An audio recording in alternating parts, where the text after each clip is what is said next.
জানো তো আজকের সকালটা একটু অন্যরকমভাবে শুরু হয়েছে। 1.5 মাস বাদে আবার 3 বোন একসাথে বসে চা খাবো। দিদি মেজদি সকাল সকালই চলে এসেছে। কালকের ভিডিওতে একজন আমাকে কমেন্ট করেছে যে আমাদের 3 বোনের চায়ের আড্ডাটা দেখা যাচ্ছে না কেন। আসলে কি নিয়মশিবার মাসে তো চা খাই না, যার জন্য সকালে 3 বোনের একসাথে বসাও হয়ে ওঠে না। আজ থেকে আবার শুরু হলো গো আমাদের চায়ের আড্ডা।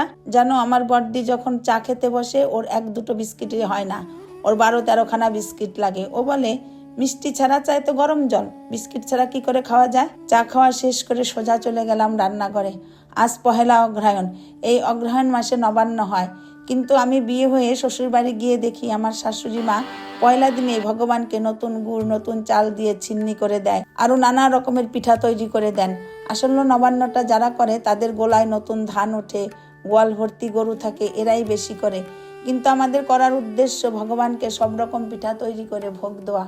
মা বলে পয়লা দিন দিয়ে দিল আর অন্য কোনো দিন দেখতে হয় না, ভগবানকে না দেওয়া পর্যন্ত অন্য কেউ খেতেও পারবে না। পঞ্জিকাতে নবান্নের দিন একটা ধার্য করাই থাকে। আজ আমি গোবিন্দকে তৈরি করে খাওয়ালাম পাটিসাপটা পিঠা, পুলি পিঠা, চৌষি পিঠা আর চন্দন কাষ্ঠ পিঠা।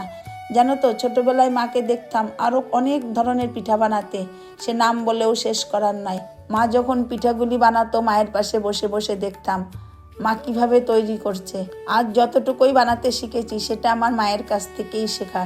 শীত পড়ে গেছে মানেই পিঠাপুলির উৎসব ও জায়গায় জায়গায় শুরু হয়ে গেছে। সামনেই আসছে আমার পিঠাপুলির মেলা, সেই ভিডিওতে দেখতে পাবে আমি কত রকমের পিঠা বানানো শিখেছি আমার মায়ের থেকে। তোমরা ভালো থেকো, সুস্থ থেকো। এবারে গল্প থেকে বিদায় নিচ্ছি, কিন্তু মনে রেখো গল্পের কোনো শেষ নেই।